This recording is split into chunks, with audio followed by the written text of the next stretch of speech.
नमस्कार। अर्जुन के पुत्र थे अभिमन्यु, जिन्होंने अपनी माँ की कोख में ही चक्रव्यूह को भेदना सीख लिया था। लेकिन चक्रव्यूह को तोड़ना वे इसलिए नहीं सीख पाए क्योंकि अर्जुन जब सुभद्रा को इसके बारे में बता रहे थे तब वे सो गई थी। इसके बावजूद भी अभिमन्यु ने अपनी पराक्रमिकता से चक्रव्यूह के 6 दरवाजे तोड़ दिए थे। लेकिन कोरोना महामारी के इस दौर में नोएडा की रहने वाली एक गर्भवती माँ और उसके पेट में पल रहा बच्चा एक भी दरवाज़ा नहीं तोड़ पाए।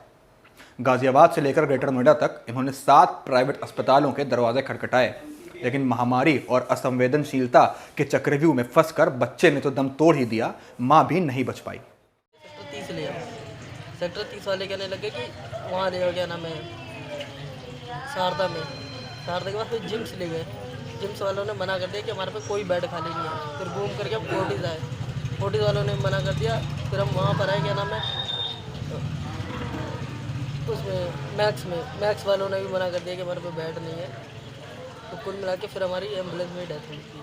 फिर जिम्स में लास्ट में पहुँचे, फिर उन्होंने वेंटिलेटर वगैरह लगाया, लेकिन उससे कोई फ़ायदा नहीं हुआ। आज कोरोना महामारी के इस दौर में सो गया है सिस्टम, सो गई है प्राइवेट अस्पतालों के कर्मचारियों की इंसानियत।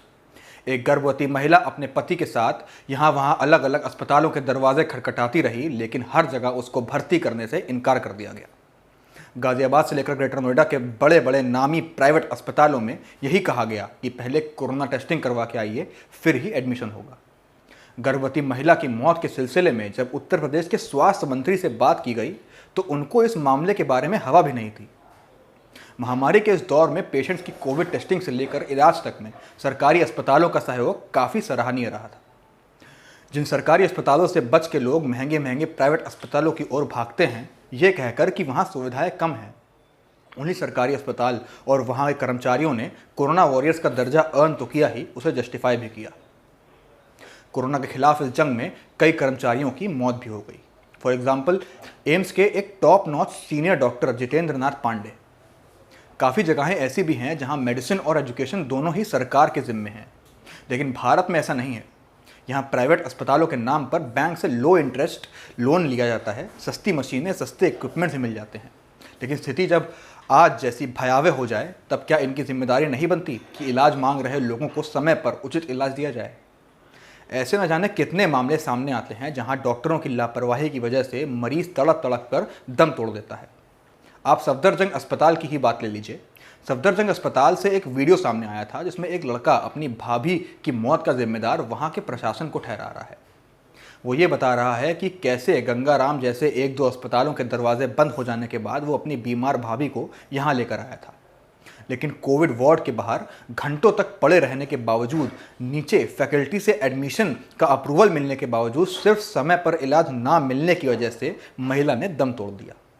महिला के मर जाने के बाद कोरोना टेस्टिंग के लिए उसका ब्लड सैंपल तो लिया गया, लेकिन शव को उसके बाद भी वहीं पड़े रहने दिया, कोई पूछने तक नहीं आया। इन सेंसिटिविटी के एग्जाम्पल्स यहाँ खत्म नहीं होते। दिल्ली के ही गंगाराम अस्पताल के खिलाफ सरकार ने FIR दर्ज करा दी। पीड़ितों को उचित इलाज देना तो छोड़ दीजिए, यहाँ तो बेडों की कालाबाजारी चल रही थी। एक मामला यूपी के एटा से सामने आया जिसमें एक महिला ने बच्चे को सड़क के किनारे ही जन्म दे दिया। ऐसा इसलिए क्योंकि फ़ोन करने के बावजूद भी एम्बुलेंस नहीं आई। इससे साफ तौर पर सिस्टम की विफलता साबित होती है। एक वीडियो देखिए। भैया बचा दो भैया, मेरा छोटा बच्चा है भैया। अभी 1 साल का ही बच्चा नहीं है, 1 महीने का मेरा छोटा बच्चा है भैया। 11 महीने का बच्चा है। तो इन्हें अभी टेस्ट कराने के लिए बोल रहे हैं क्या भाई साहब? ये रेफर कर दिया इन्होंने यहाँ से भैया। क्या कह रहे हैं? ये कह रहे हैं कोविड का चेक कराओ भैया, और कुछ भी नहीं। तब तक इलाज नहीं करेंगे? नहीं भैया। और आप सुबह 3 बजे से आए हैं? जी भैया जी। किस तरह एक बाप अपनी बेटी की जान की भीख मांग रहा है। अस्पताल में ये कहा जा रहा है कि पहले कोरोना टेस्टिंग करवाइए, फिर यहाँ लेकर आइए। उम्मीदों से हारा हुआ बाप रो रो कर, गिड़गिड़ा कर कह रहा है कि मेरी बच्ची की जान बचा लीजिए। लेकिन इसके बावजूद भी अस्पताल के कर्मचारी कह रहे हैं कि या तो कोरोना टेस्ट करवा कर लेकर आइए या तो कहीं और ले जाइए।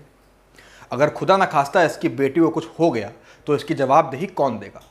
और कौन देगा जवाबदेही उन अनेक लोगों की जान की जो उन्होंने अस्पतालों और अस्पतालों के कर्मचारियों की असंवेदनशीलता के चलते गंवा दी?